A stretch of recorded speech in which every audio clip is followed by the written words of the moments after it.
علیکم ورحمۃ اللہ وبرکاتہ۔ الحمد للہ وکفا وسلام علی حبیبہ المصطفیٰ، اما بعد فاعوذ باللہ من الشیطان الرجیم، بسم اللہ الرحمن الرحیم۔ ان اللہ وملائکتہ یصلون علی النبی یا ایہا الذین آمنوا صلوا علیہ وسلموا تسلیما۔ اللہم صل علی سیدنا محمد معدن الجود والکرم وآلہ واصحابہ الکرام وابنہ الکریم وبارک وسلم صلاة دائمة سرمدا ابدا بحمدہ تعالی وبکرم مصطفیٰ صلی اللہ تعالی علیہ وسلم۔ آج کی شب میں قرآن عظیم کے 16 پارے مکمل ہو چکے ہیں۔ اللہ تبارک و تعالی بقیہ قرآن کے حصے کو صحیح تجوید سے پڑھنے اور آپ سب کو سماعت کرنے کی توفیق عطا فرمائے۔ عزیزان گرامی، آج سورہ مریم کی اور سورہ طٰہٰ کی تلاوت آپ نے سماعت کیا ہے۔ قرآن عظیم میں یہ ایک ہی سورت ہے جو ایک عظیم عورت کے نام پر آئی ہے، وہ سیدہ بی بی مریم رضی اللہ تعالیٰ عنہا ہیں۔ سورہ آل عمران کی تفسیر کے موقع پر میں نے عرض کیا تھا حضرت سیدہ بی بی مریم کی ولادت کا مسئلہ، اور آج پورا انہی کے نام کی ایک سورہ ہے، یہ 16ویں پارے میں، اور اس کے بعد دوسری سورہ طٰہٰ۔ یہ دونوں سورتیں بڑی اہمیت کی حامل ہیں، ان کی بڑی فضیلتیں بھی ہیں۔ خاص طور پر سورہ مریم کی تلاوت کے لیے ہمارے بعض بزرگوں نے عورتوں کو تاکیداً کہا ہے، اچھے رشتے کے لیے، صالح رشتے کے لیے جوان لڑکیاں سورہ مریم کی تلاوت کیا کریں، اللہ اس کی برکت سے نیک رشتے عطا کرے گا۔ اور خاص طور پر حاملہ عورتیں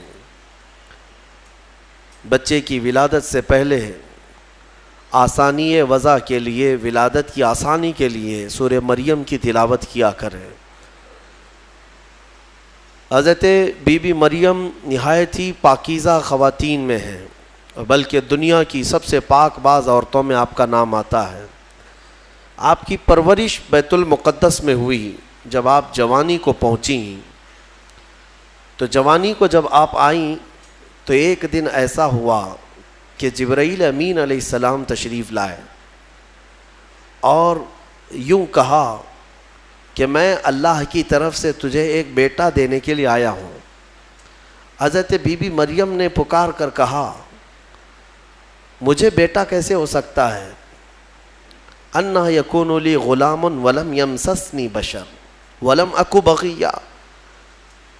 مجھے کیسے بچہ ہو سکتا ہے؟ آج تک مجھے کسی انسان نے چھوا بھی نہیں، کسی انسان نے مجھے، یعنی بلوغیت کے بعد کسی اجنبی مرد نے مجھے چھوا تک نہیں، ولم اکو بغیا، اور نہ ہی میں کوئی برے عادتوں والی عورت ہوں،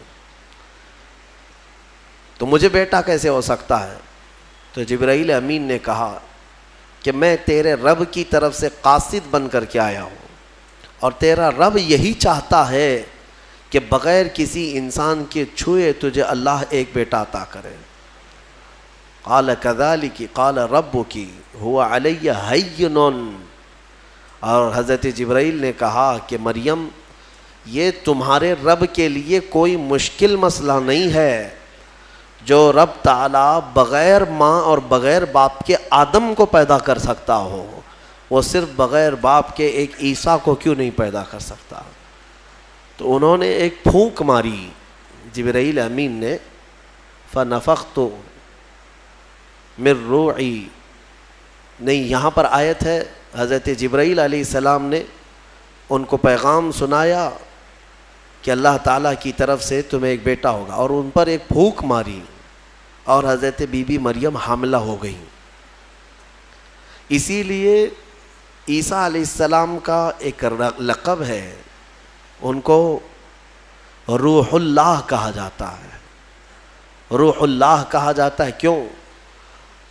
اللہ کی روح نہیں، یہ اللہ تبارک و تعالیٰ کے امر سے، حکم سے، صرف پھونک سے آپ پیدا ہوئے، صرف ایک پھونک سے۔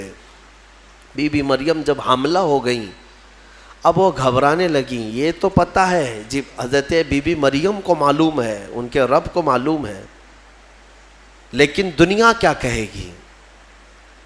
کیا لوگ ایسے ہی مان لیں گے؟ لیکن سارے لوگ حضرت بی بی مریم کی طہارت کو تو مانتے تھے, ان کی پاکیزگی کا سب لوگ اقرار کرتے تھے, لیکن جب آپ حاملہ ہو گئیں تو پھر اللہ تبارک و تعالیٰ کا حکم ہوا آپ کو کہ آپ آبادی سے یہ نکل جائیں, یہاں سے دور نکل جائیں. اور کھجوروں کا ایک باغیچہ ہے, اس میں وہ چلی گئیں جب ولادت کا وقت قریب آیا, اور اللہ تبارک و تعالیٰ نے انہیں وہاں جانے کا حکم دیا. اب وہاں جب وہ پہنچیں تو درد کی شدت تھی آپ کو بھی, اور حضرت بی بی مریم نے درد زہ میں جو الفاظ کہے وہ بھی قرآن میں آیا. فناداہا من تحتہا اللہ تحزنی قد جعل ربکی تحتکی سریا. وہ پکارنے لگیں اور یہ کہتی تھی یا لیتنی مت قبل ھذا وکنت نسیا منسیا, اے کاش میں اس سے پہلے مر گئی ہوتی. یہ درد جو ہوتا ہے نا بچے کی ولادت سے پہلے, یہ بہت شدید ہوتا ہے, اور عورتوں کو اسی کا اجر بھی دیا جاتا ہے. اگر بچے کی ولادت کے دوران کسی عورت کا انتقال ہو گیا تو اسے شہید کا مقام دیا جاتا ہے. وہ شہادت ہے, اس کی شہادت کا مقام ہے.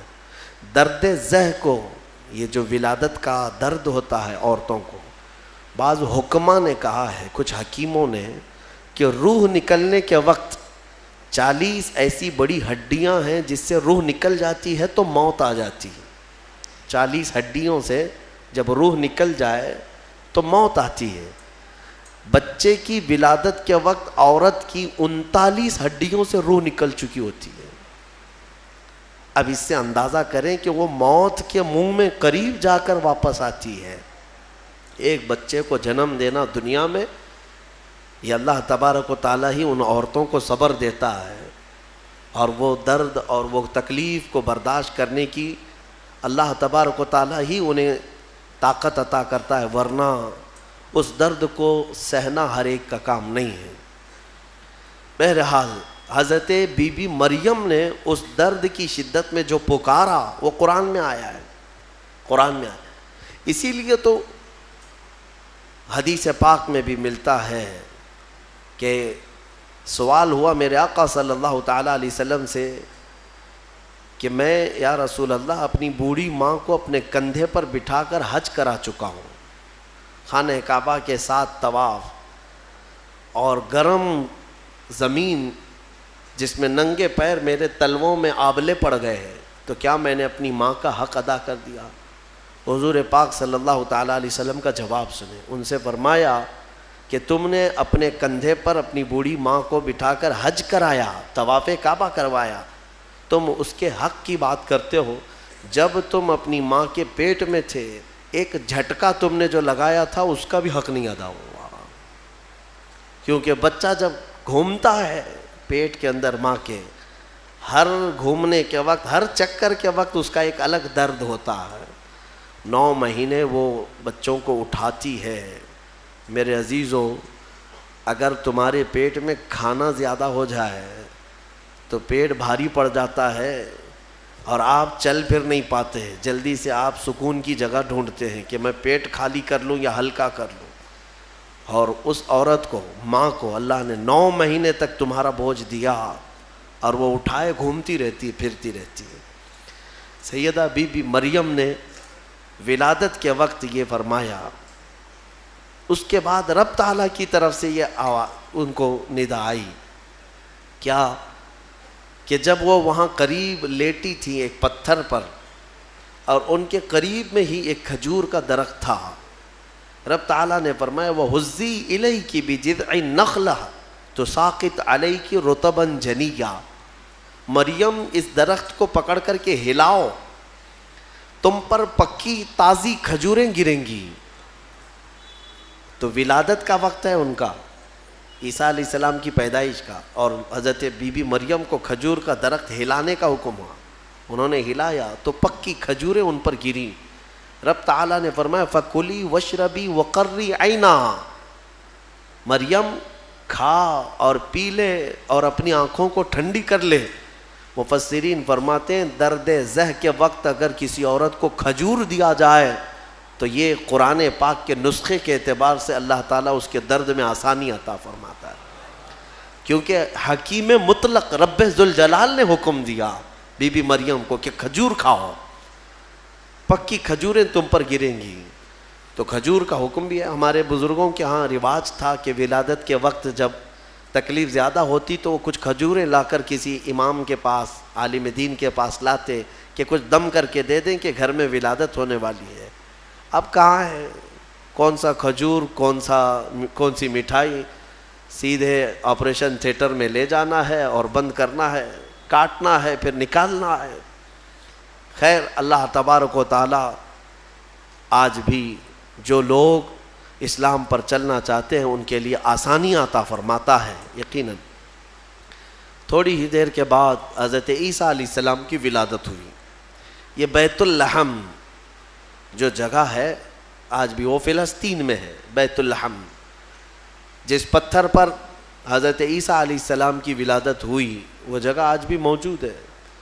پھر وہاں سے حضرت بی بی مریم نے اپنے بچے کو اٹھایا، کوئی نہیں تھا وہاں پر، ان کے حمل سے لے کر ولادت تک کوئی بھی قریب نہیں آیا اور نہ زندگی میں کبھی ان کو کسی نے چھوا۔ آپ نے گود میں اٹھایا، اب کیا کریں گی، بچہ آ گیا ہے۔ رب تعالیٰ نے فرمایا فَإِمَّا تَرَئِنَّ مِنَ الْبَشَرِ أَحَدًا فَقُولِي إِنِّي نَذَرْتُ لِلرَّحْمَنِ صَوْمًا فَلَنْ أُكَلِّمَ الْيَوْمَ إِنسِيًّا۔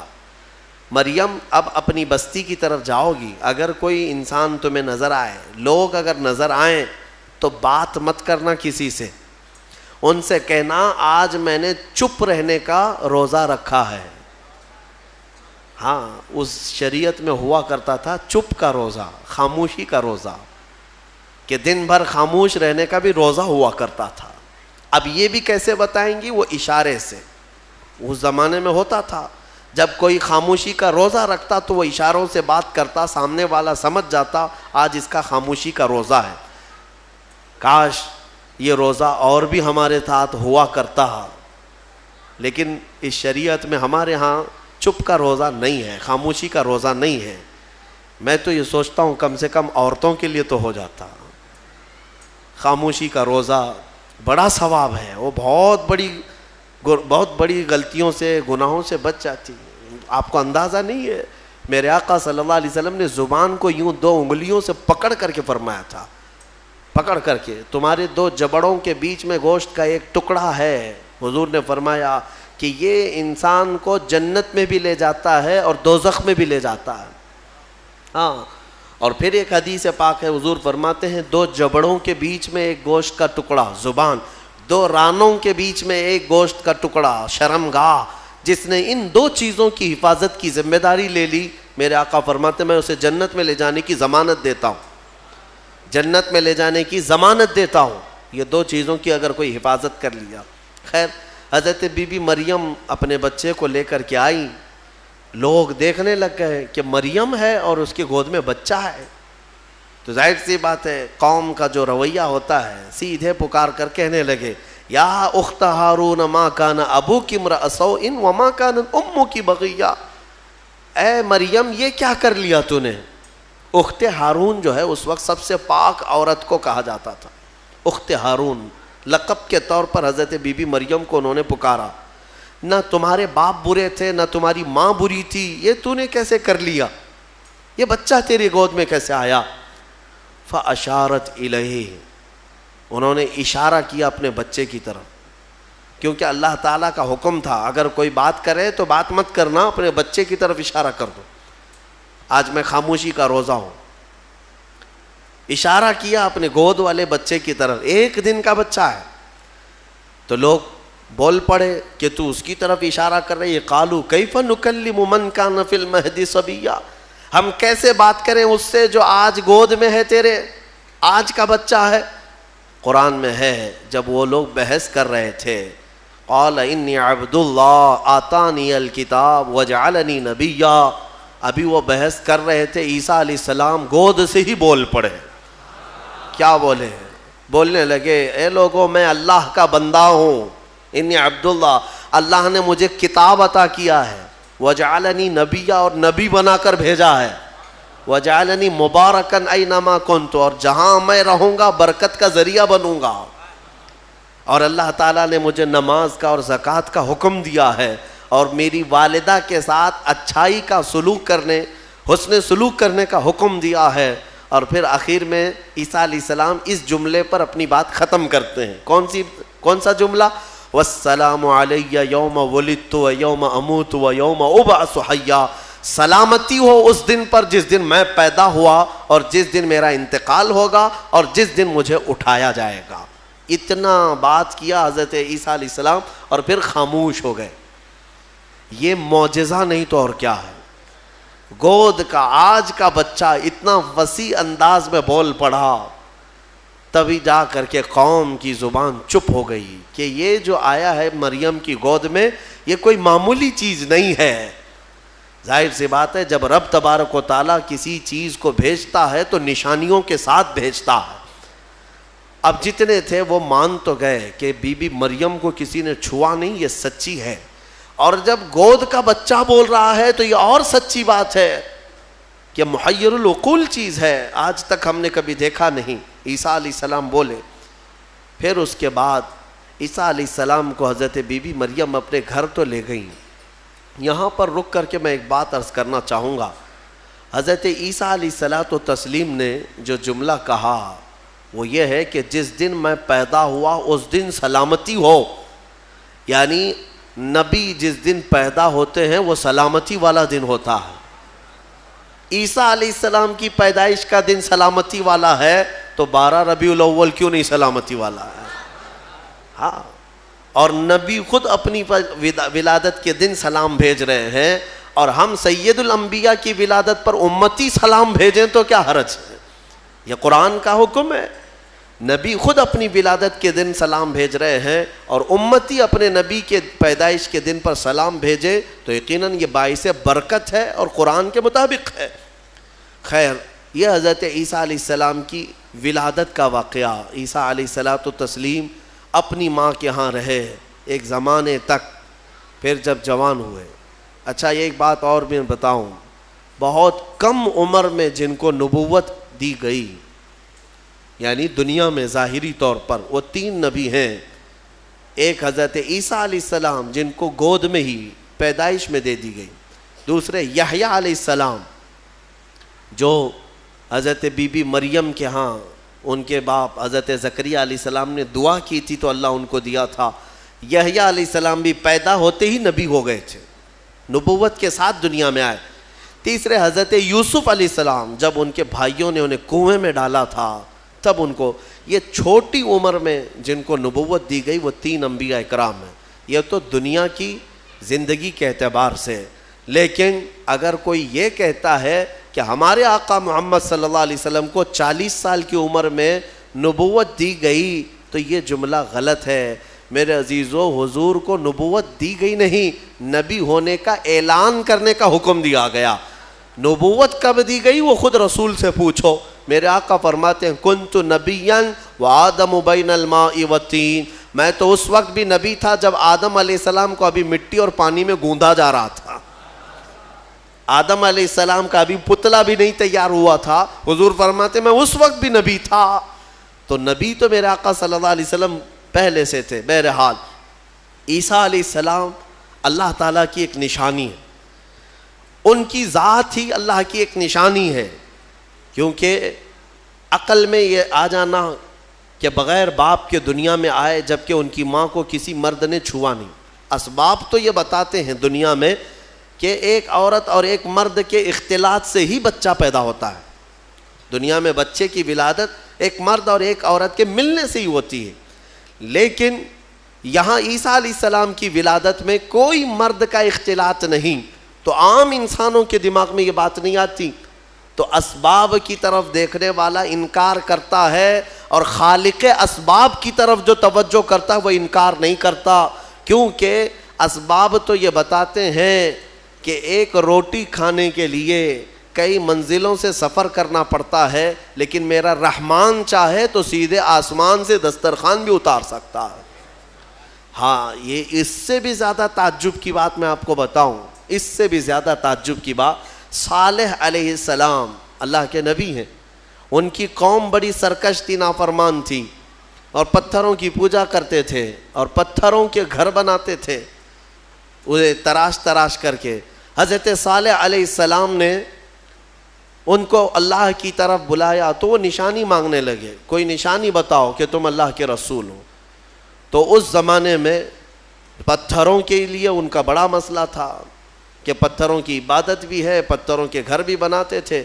حضرت صالح علیہ السلام نے اپنی قوم کو ایک جگہ جمع کیا اور ایک پتھر کو، پہاڑ کا ایک پتھر ہے، اس پتھر کو حکم دیا تو اللہ تعالیٰ نے اس پتھر کے اندر سے ایک اونٹنی پیدا فرمائی، ناقۃ اللہ، اس کو اللہ کی اونٹنی۔ اب مجھے بتاؤ کیا یہ عقل تسلیم کرے گی کہ ایک اونٹنی کو پیدا ہونے کے لیے اس کے بھی تو ماں باپ ہونے چاہیے، وہ بھی کسی اونٹنی کی پیٹ سے پیدا ہوگی؟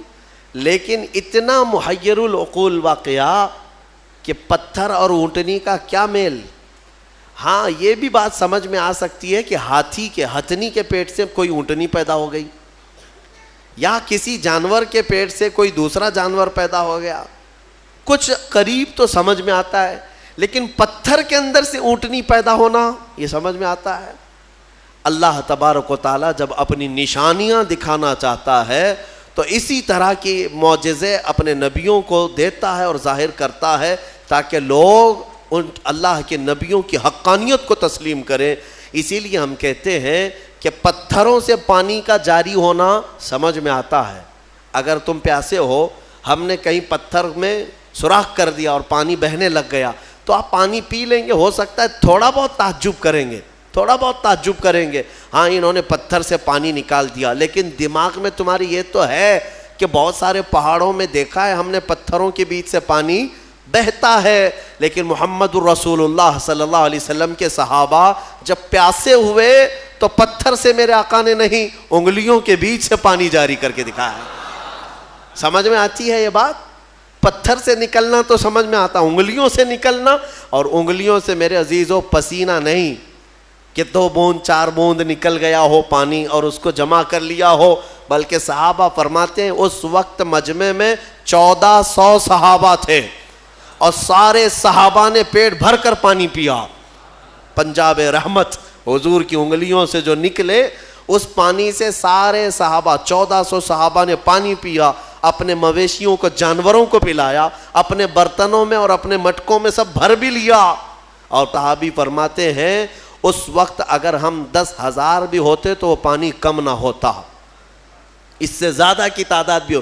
یہ جو معجزے ہیں اللہ تبارک و تعالیٰ کے، یہ نبیوں کے لیے دیے جاتے ہیں، اور یہ نشانیاں حضرت عیسیٰ علیہ الصلاۃ والتسلیم اللہ رب العزت کی کھلی نشانی تھے۔ اب آگے میں بتاتا ہوں، ایک تو ان کی پیدائش ہی نشانی ہے، ان کی ولادت ہی ایک نشانی ہے، لیکن جب آپ جوان ہوئے اور لوگوں کو اللہ کی طرف بلائے، ایک خدا کی دعوت، اس کے باوجود لوگ نشانیاں پوچھتے رہے، کیونکہ وہ یہودیوں کی جماعت میں آئے تھے۔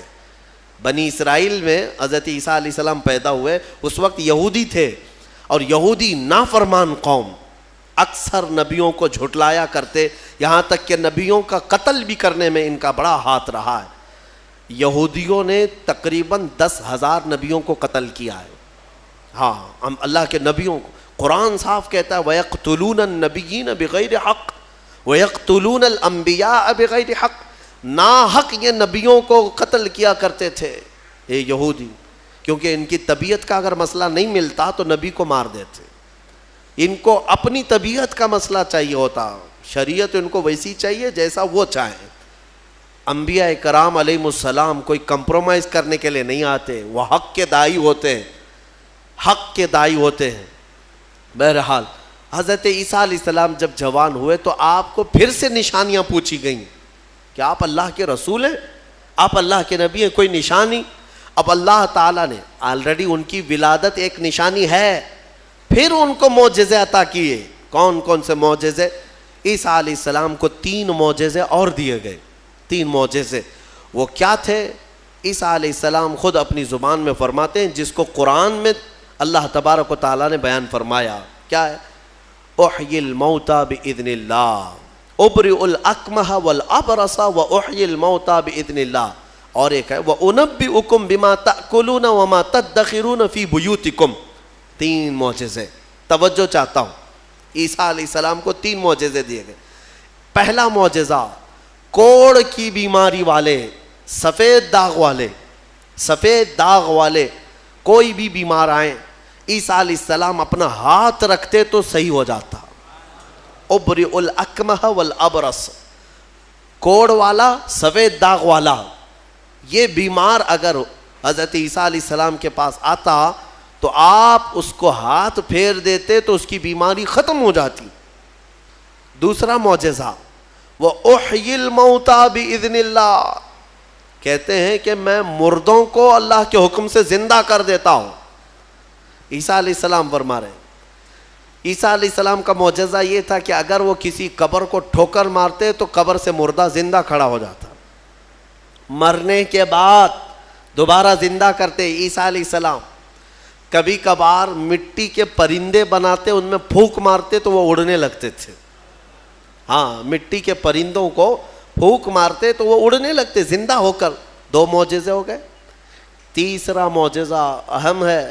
عیسیٰ علیہ السلام فرماتے ہیں وَأُنَبِّئُكُمْ بِمَا تَأْكُلُونَ وَمَا تَدَّخِرُونَ فِي بُيُوتِكُمْ، تم اپنے گھروں میں بیٹھ کر جو کچھ بھی کھاتے ہو اور جمع کرتے ہو، عیسیٰ علیہ السلام فرماتے میں یہیں بیٹھ کر کے سب بتا دیتا ہوں، ساری چیزوں کی میں خبر دیتا ہوں. عیسیٰ علیہ السلام کا معجزہ یہ تھا کہ تم اپنے گھروں میں جو کھاتے ہو، جمع کرتے ہو، سب کی خبر عیسیٰ علیہ السلام کو ہے. یہ ظالم نادان جو میرے نبی کے علم غیب کا انکار کرتے ہیں، قرآن پڑھا بھی ہے کہ نہیں پڑھا؟ عیسیٰ علیہ السلام جو بنی اسرائیل کے نبی ہیں، جو بعد میں حضور کی امت میں آئیں گے آسمانوں سے، اور آئیں گے حضور کی امت، حضور پاک صلی اللہ تعالیٰ علیہ وسلم کی امت میں رہیں گے. اب اندازہ کرو، انہیں اللہ تعالیٰ نے اتنا علم غیب دیا تو کیا میرے رسول کو غیب کا علم نہیں ہوگا؟ ہمارا تو عقیدہ یہی ہے، ہمارا موقف یہی ہے. میرے آقا مدینے میں ہو کر ہماری مسجد کا بھی ملاحظہ فرما رہے ہیں.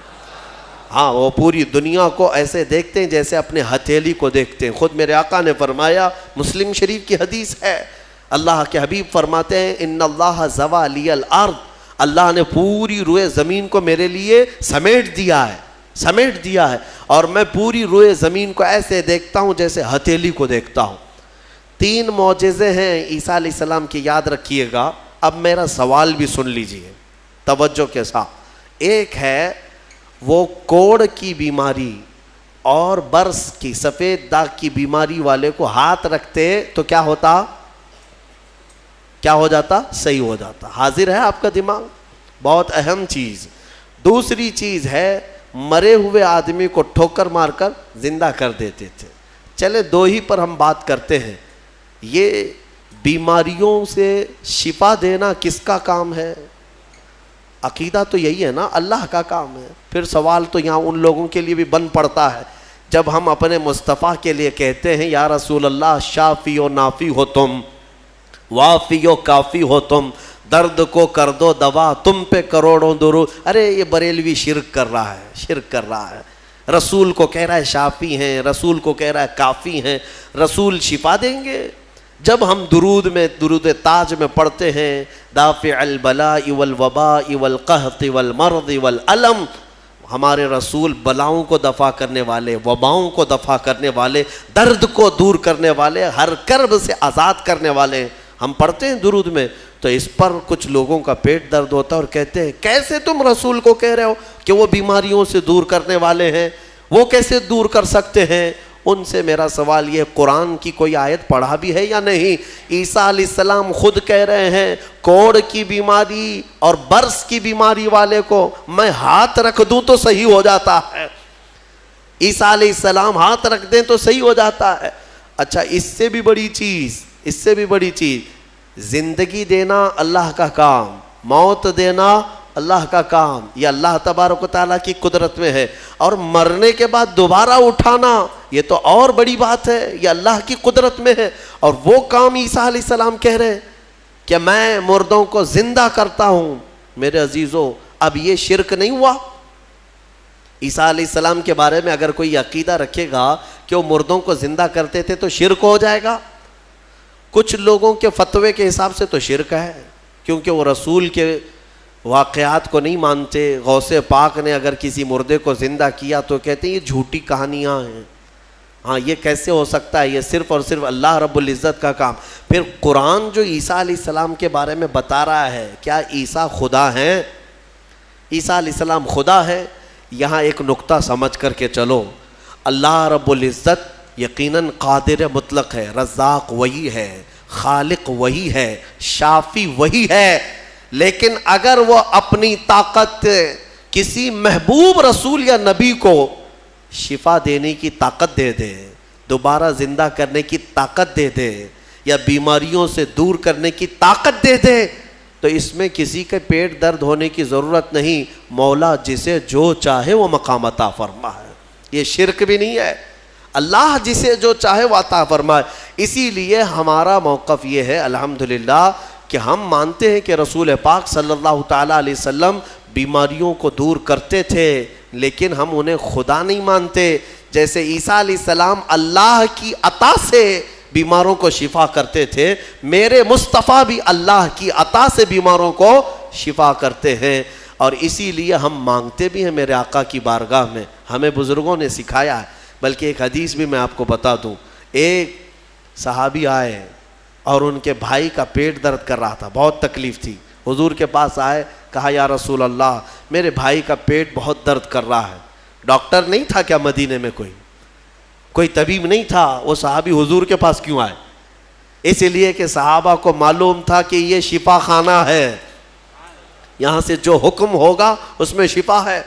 حضور اکرم صلی اللہ تعالیٰ علیہ وسلم نے فرمایا جاؤ اپنے بھائی کو شہد چٹاؤ، اسقیہ عسلا، اسے شہد چٹاؤ. وہ گئے، شہد چٹایا تو جلاب لگ گئے، یعنی بہت زیادہ لوز موشن شروع ہو گئے.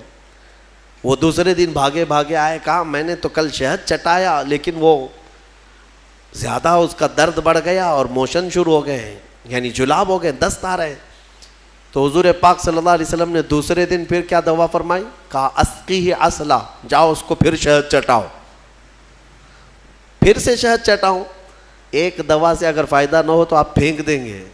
اور وہ صحابی دوسرے دن پھر گئے، اپنے بھائی کو کہا آج پھر شہد کھاؤ. پھر انہوں نے شہد کھایا تو آج تو ایسا ہوا کہ ان کا بستر خراب ہو گیا، اٹھنے بیٹھنے کی طاقت نہیں تھی، اتنے زیادہ دست ہونے لگے. شہد جیسی کھا رہے بڑھتا جا رہا ہے.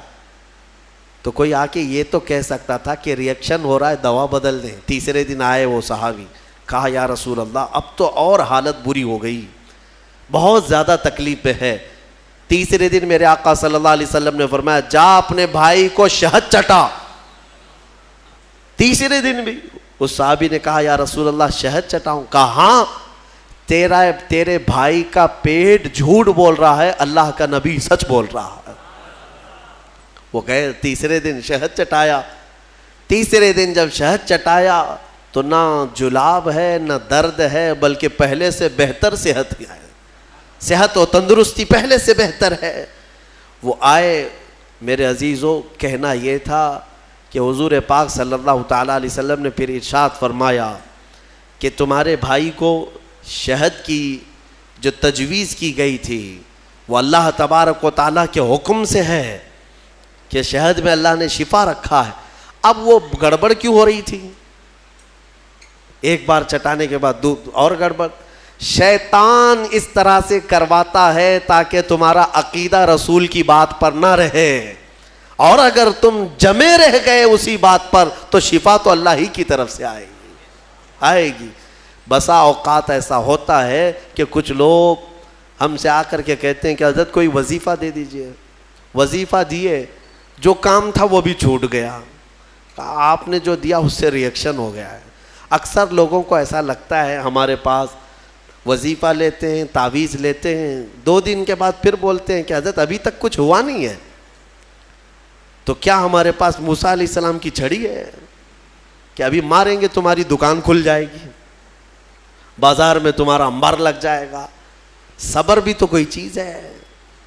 آپ جن چیزوں کو تجویز کیا جاتا ہے علماء ربانیین کی طرف سے احادیث کے ذریعے سے، اس پر صبر ہوگا، اللہ تبارک و تعالیٰ تمہیں آزمائے گا، اور اگر تم کھرے اتر گئے تو انشاءاللہ ساری برکتیں تمہیں اللہ عطا فرمائے گا۔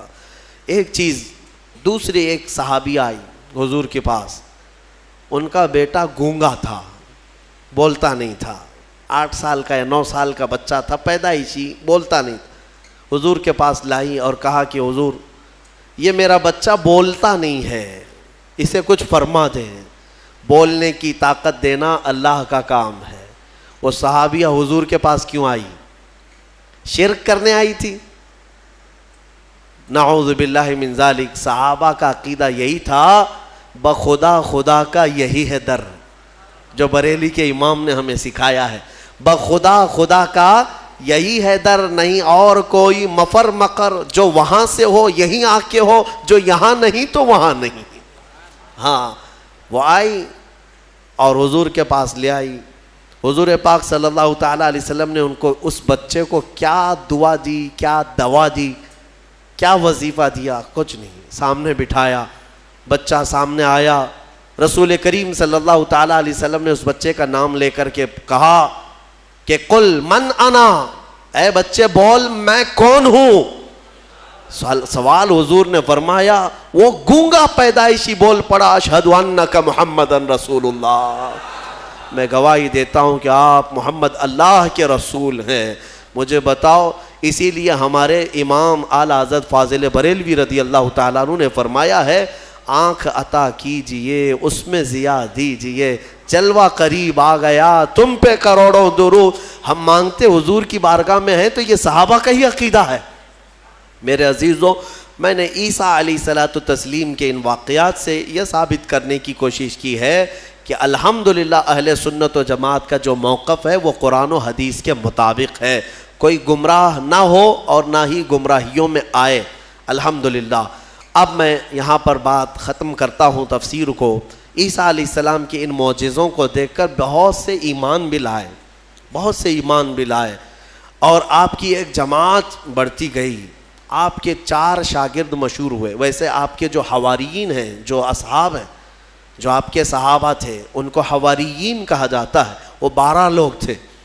ان 12 میں 4 مشہور ہیں جن کے ناموں سے انجیل ہے آج بھی، متی، لوقا، یوحنا، مرقس، یہ عربی نام ہے، ان کو انگلش میں الگ الگ کہا جاتا ہے، جان، میتھیو، یہ جو بائبل میتھیو، بائبل جان، یہ سب جو ہیں انہی 4 شاگردوں کے نام ہیں۔ عیسیٰ علیہ السلام کے بڑے فرمانبردار، بڑے وفادار تھے، اور انہی صحابہ سے ان کا دین پھیلا، مذہب عیسائیت، یا جس کو آپ یہ سمجھ لیں عیسیٰ علیہ السلام کا جو دین تھا وہ دین اسلام کے عقائد سے مختلف نہیں تھا، اس دین میں بھی اللہ کو ایک مانا جاتا، اور عیسیٰ علیہ السلام کو اللہ کا بندہ اور ان کا رسول، اللہ کا رسول۔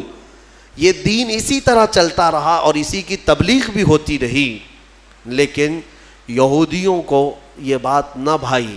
یہودی اس وقت سے عیسیٰ علیہ السلام پر الزام لگاتے تھے، ان کی ماں کو گالیاں دیتے تھے، بی بی مریم پر تہمت رکھتے تھے، ناپاکی کی تہمت لگاتے تھے یہ یہودی۔ عیسیٰ علیہ السلام کا ایک وقت ایسا بھی آیا کہ یہودیوں کے نرغے میں، کیونکہ یہودی بڑے ہی فتین اور پلان کرنے والے، منصوبہ کرنے والے لوگ، عیسیٰ علیہ السلام کے قتل کا منصوبہ بنا لیا، اور اس قتل کے منصوبے سے وہ آخری دن تھا عیسیٰ علیہ السلام کا، جس گھر میں عیسیٰ علیہ السلام ایک باغیچے میں اپنے شاگردوں کے ساتھ رہے، ان کو تعلیمات دی اور سب کو رخصت کیا، اور کہا آج کے بعد میں تم سے ملاقات نہیں کروں گا، تم دین حق پر قائم رہنا۔ شاگرد سب چلے گئے، عیسیٰ علیہ السلام تنہا گھر میں تھے۔ یہودیوں کی ایک جماعت آئی قتل کے منصوبے سے، اور سب کے سب ہتھیار سے لیس ہو کر حضرت عیسیٰ علیہ السلام کے گھر کا گھیراؤ کر لیے، اور گھیراؤ کر کے رات کے وقت آپ کو قتل کا منصوبہ تھا، لیکن یہودیوں نے اپنے ایک آدمی کو اندر بھیجا کہ جاؤ دیکھ کر کے آؤ عیسیٰ کیا کر رہے ہیں، کس حالت میں ہے۔ ایک شخص اندر آیا عیسیٰ علیہ السلام کو دیکھنے کے لیے، یہودیوں کا ایک شخص اندر آیا اور جیسے ہی وہ اندر آیا قرآن میں مولا فرماتا ہے وَلَكِنْ شُبِّهَ لَهُمْ، یعنی جس کا مفہوم یہ ہے کہ اللہ نے عیسیٰ علیہ السلام کی شکل اس آدمی کو دے دی اور عیسیٰ علیہ السلام کو آسمانوں پر اٹھا لیا، آسمانوں پر اٹھا لیا. بر رفعہ اللہ الیہ، قرآن میں اللہ فرماتا ہے اللہ نے ان کو اپنی طرف اٹھا لیا. عیسیٰ علیہ السلام آج بھی زندہ ہیں، آسمانوں پر باقی ہیں. اب وہ شخص اندر آیا، بہت دیر تک وہ باہر نہیں آ رہا تھا، تو یہودی باہر جو کھڑے تھے وہ پریشان تھے کہ ہمارا جو آدمی گیا ہے وہ آیا نہیں ابھی تک. اس کے بعد سبوں نے کہا چلو کہاں اس کو دیکھیں گے، حملہ کرتے ہیں. سب کے سب گھس گئے اور اندر جو شخص تھا وہ عیسیٰ علیہ السلام کی شکل کا دکھ رہا تھا، اسی کو پکڑ کر لائے، اس کو خوب مارا اور پھر لا کر کے باہر سولی پر چڑھا دیا، سولی پر چڑھا دیا، صلیب پر، اور پھانسی دے دی. پھانسی دینے کے بعد پھر ان کو یاد آیا ہمارا آدمی کہاں گیا جو ڈھونڈنے کے لیے گیا تھا. تو وہ کچھ لوگ تھے جو جانتے تھے پاؤں جو نیچے سے تھے وہ نہیں بدلے تھے، اللہ نے اس کی اصلی شکل پر ہی رکھا تھا. تو کچھ لوگوں نے پاؤں دیکھ کر کے کہا یہ تو ہمارا آدمی ہے، اس کے پاؤں تو ہمارے آدمی کی طرح ہے. لوگوں نے کہا اگر یہ ہمارا آدمی ہے تو پھر عیسیٰ کہاں گئے، عیسیٰ اس گھر سے کہاں گئے؟ ان کو ہم نے اندر جاتے دیکھا ہے، اندر ہم نے گھیرا کیا ہے، وہ کہاں گئے؟ اسی شک میں رہ گئے یہ عیسیٰ ہے کہ ہمارا آدمی ہے. کچھ کہتے ہمارا آدمی ہے، کچھ کہتے نہیں عیسیٰ ہے. اسی چکر میں رہ گئے یہ لوگ، ان کو پتہ ہی نہیں تھا کہ عیسیٰ علیہ السلام کہاں گئے. ظاہر سی بات ہے عیسیٰ علیہ السلام جب آسمانوں پر اٹھا لیے گئے، اب اگر یہ خبر کوئی دے گا تو کوئی اللہ کا نبی ہی دے گا نا، کوئی نبی ہی دے گا، غیب کی خبر کون دے گا؟ اور اتفاق کی بات عیسیٰ علیہ السلام کے آسمانوں پر اٹھائے جانے کے بعد سے لے کر 550 سال تک کوئی نبی نہیں آیا. اس کے بعد اگر کوئی نبی آیا تو ہمارے آقا محمد صلی اللہ علیہ وسلم آئے، صرف حضور آئے 570 سال کے بعد. میں آپ کو بتاتا ہوں ان یہودیوں کے چکر کو اور عیسائیوں کے چکر کو بھی، عیسائی بیچارے ان کو خود کو بھی نہیں معلوم تھا کہ ہمارے نبی کہاں ہیں. بعض کا عقیدہ یہ بن گیا کہ ہمارے نبی کو سولی پر چڑھا دیا گیا، اسی لیے آج بھی وہ لوگ صلیب ڈال کر کے گھومتے رہتے. ایک جماعت اس میں یہ بن گئی، ایک جماعت یہ کہنے لگی ہمارے نبی کو یہودیوں نے صلیب پر چڑھا دیا، پھانسی پر چڑھا دیا، اور اس پر پھر عقیدے گڑنے لگ گئے. عقیدے کیا کیا گڑ لیا کہ ہمارے نبی نے جو پھانسی پر چڑھ کر کے قربانی دی ہے، بلیدان دیا ہے، وہ ہم سب کے گناہ معاف کرانے کے لیے قربانی دی ہے. تو اب یہ جتنے چاہے گناہ کرتے رہے، خوب شراب پئیں، خوب ناچیں، کیونکہ وہ سولی پر چڑھ کر کے سب معاف کرا دیے.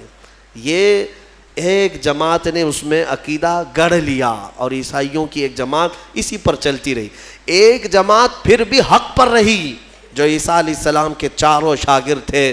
انہوں نے کہا نہ ہمارے نبی کو سولی پر چڑھایا گیا ہے، نہ ہمارے نبی نے ہمارے لیے قربانیاں دی ہیں، یعنی کہ وہ پھانسی پر چڑھ کر کے سب کے گناہ معاف کرائے، بلکہ ان کا عقیدہ تھا کہ اللہ رب العزت نے عیسیٰ علیہ السلام کو اپنے جلوں میں رکھا ہے. وہ کہاں ہے وہ اللہ بہتر جانے اور عیسیٰ جانے.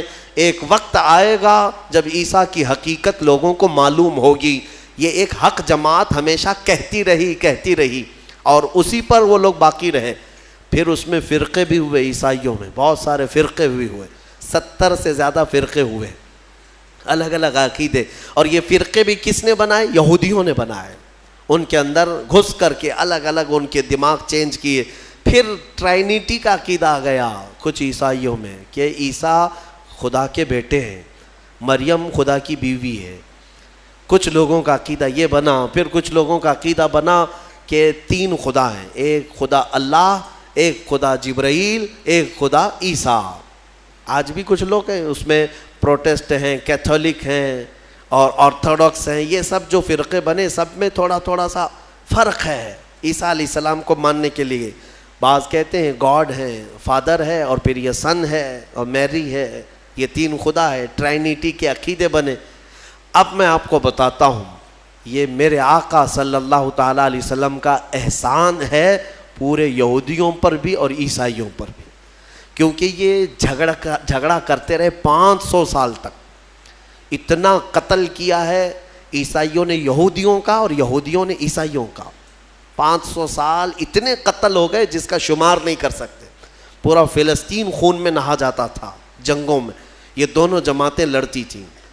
وہ الزام لگاتے ان کی ماں پر اور یہ یہودیوں پر الزام لگاتے.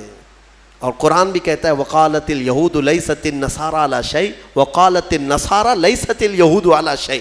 دونوں کہتے تھے. عیسائی کہتے تھے یہودی کوئی چیز ہی نہیں ہے اور یہودی کہتے عیسائی کوئی چیز ہی نہیں ہے. دونوں لڑتے تھے. 570 سال کے بعد میرے آقا صلی اللہ علیہ وسلم جب جلوہ بار ہوئے اور پھر میرے آقا پر قرآن کی آیتیں اتری اور سورہ مریم اتری, تب میرے آقا نے علل اعلان فرمایا کہ اے لوگوں مریم پر تہمت نہ رکھو, وہ اللہ کی سب سے پاک باز بندی ہیں.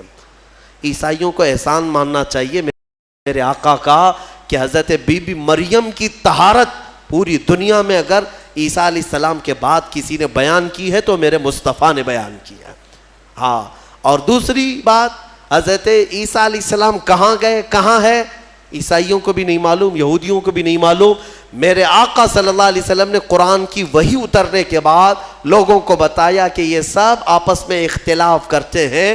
حقیقت یہ ہے کہ عیسیٰ علیہ السلام کو نہ پھانسی دی گئی نہ سولی پر چڑھایا گیا, بلکہ عیسیٰ علیہ السلام کو اللہ نے آسمانوں پر اٹھایا ہے اور قیامت کے قریب عیسیٰ علیہ السلام پھر دنیا میں نازل ہوں گے. یہ عقیدہ میرے آقا نے دیا. ان عیسائیوں کو تمیز نہیں ہے, انہیں پتہ نہیں ہے اسلام کی دشمنی میں مرے جاتے ہیں ہاں اور جال بنتے ہیں. انہیں معلوم ہونا چاہیے کہ اسلام کے آنے کے بعد یہ احسان ہے میرے آقا صلی اللہ علیہ وسلم کا کہ بی بی مریم کی بھی طہارت بیان کی اور عیسیٰ علیہ السلام کی حقیقت بھی بیان کی ہے. اللہ تبارک و تعالیٰ ان گمراہ عقیدوں سے ہماری حفاظت فرمائے. ہمیں سورہ فاتحہ میں مولا نے جو سنایا ہے سکھایا ہے وہ یہی ہے اہدنا الصراط المستقیم. دعا کرتے نا اے اللہ ہمیں سیدھا راستہ چلا, اے اللہ ہمیں سیدھا راستہ چلا. کون سا سیدھا راستہ؟ صراط الذین انعمت علیہم, وہ راستہ جس پہ چلنے والوں پر مولا تو نے انعام نازل فرمایا. غیر المغضوب علیہم ولا الضالین, اے اللہ ان لوگوں کا راستہ نہ چلا جو بھٹک گئے اور جن پر تیرا غضب نازل ہوا. اب تفسیر پڑھیں گے تو آپ کو پتہ چلے گا کہ یہ دونوں کون ہیں جن پر اللہ کا غضب ہوا اور جو بھٹک گئے. جن پر غضب ہوا وہ یہودی ہیں اور جو بھٹک گئے وہ عیسائی ہیں. مولا تعالیٰ ان دونوں جماعتوں سے ہماری حفاظت فرمائے.